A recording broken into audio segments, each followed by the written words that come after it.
Hey, wrapping up Fail Fest 2014 with John Wechsler of Launch Fishers in Launch, Indiana.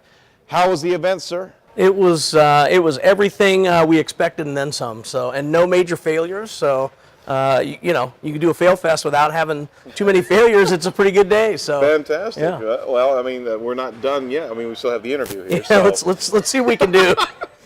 All right, hey, we had a lot of speakers, a lot of great thoughts that came out, and well thought through presentations, because you know what?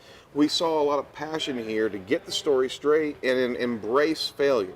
It's almost an unsung piece of business in its entirety, is that you don't get that opportunity to actually talk about what you really most likely learn from more than a lot of the successes in business. What are some of the key takeaways that you've had for just listening to all the speakers today? Well, I think you're right on. First of all, it's a difficult topic a lot of times for people to talk about, right? And so you don't typically walk out into a room and go, you know what, I just failed today. You know, I mean, but it's common to see people high-fiving when they have a success. So Right. I think creating a platform that allows or enables and empowers individuals and these folks, these entrepreneurs, to stand up and talk about the role failure has played in helping advance a career, a company, or a community forward is an important part of this overall ecosystem that we keep talking about. Absolutely. So I think, seeing those guys, I mean, the mix of business, corporate, entrepreneurial, investor, I mean, we just saw the wide range of the ecosystem today, and that's probably what I was most pleased with. Yeah, but they were saying the same thing, and that's what was really interesting, is that out of every conversation we are hearing passion. You've got to be passionate. You've got to be able to learn from your mistakes. You've got to be able to measure your mistakes, not just chalk it up to a mistake and move forward, but actually have a full knowledge of how you can kind of systematically peel back and see what triggered these particular failures, right? And that's a common connection that we are having through all these speakers. And one of the biggest things that I came across was literally the trust factor when it comes down to the individuals that work for these employees, the environment in which they're trying to cultivate that type of embracement of failure. But it had to all start with trust of employees and trust with key people in their organization. Yep.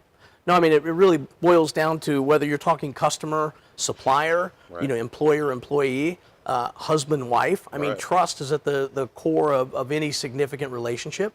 And I think, understanding how you can learn from failure amongst one another, you got to trust each other to come in and really start sharing at that level and having a culture of transparency where you can just come in and say something directly to someone and expect to have an honest conversation. That starts with having a culture of trust.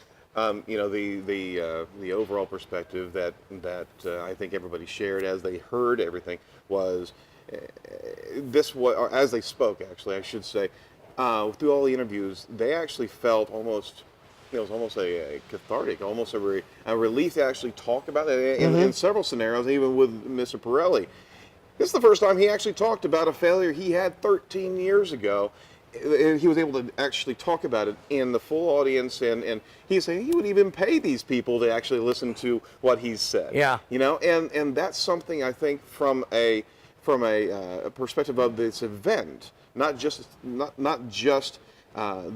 pursuit of embracing failure, but the event itself has a different type of importance for the business community at a local level as well as a national level.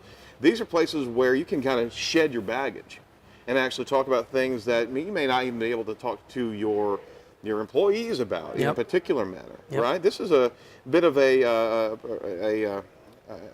do you want to say? A release almost of some issues that may have been bottled up with a lot of people. And honestly, we didn't know what we were getting into when we embarked on this. We put the event together in pretty short order and really didn't take the time to think through the details of the therapeutic value, let's say, of standing up and talking about an experience that you may have had, even if it was years ago. Right. There's a lot of value in that. Well, this event is, I mean, you brought this event with the organization of Launch Indiana and Launch Fishers here, and you're actually keeping that going, these type of discussions going in these small eco communities for entrepreneurs and sage business people coming back and giving back as almost like a panel of experts talking to entrepreneurs. I can only assume just from this event that the focus on failure is going to be even heightened, and there's going to be, I want to really dig in and talk about these, because this is where you can unveil, I mean, just like Scott Jones was talking about, after he's going through these different potential failures, or these failures, he finds the nuggets of gold, these rubies that he can pull out. If you don't fail, you sometimes can't even see new opportunities that can escalate what you're trying to do. Very true. And if you think about this as a funnel of activity, with the outcome being either a successful company or a failure, right? You start with all sorts of candidates, right, that come in. They look for venture capital. They go through the marketplace. When you get down to the handful that actually really get to take their shot, right, you're going to have a lot of them that fail and a few that succeed. Well, those ones that fail are so valuable to come back in and loop back into the conversation, right, because there's so much that can be learned from success and failure.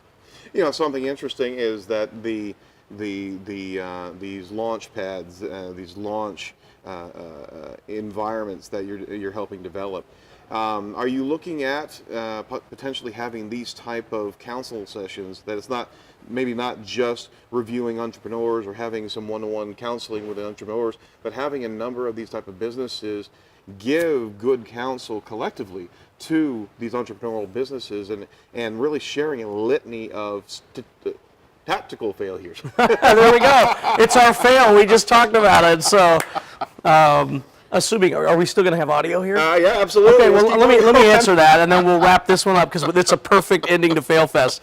I think you've hit the nail on the head when you talk about how you can learn from others. Where Yep. I think we can really help is in putting together not only that seasoned mentor to come in and help, Yep. but peer mentorship, right? So Absolutely. bringing non-competitive entrepreneurs together to learn from each other, and I think that's a really awesome way to grow personally and professionally. Absolutely. Well, John, it was certainly, I appreciate the opportunity to come out Good here. stuff. Absolutely, and we had a great time. Yeah, we couldn't have had a better icing on the cake here for Fail You Fest. can't plan this one. Aaron, thanks for coming out, More than and I look welcome. forward to doing more with you. So. Absolutely. All right, John Wechsler of Launch Indiana. We'll talk to you real soon on Edge of the Web.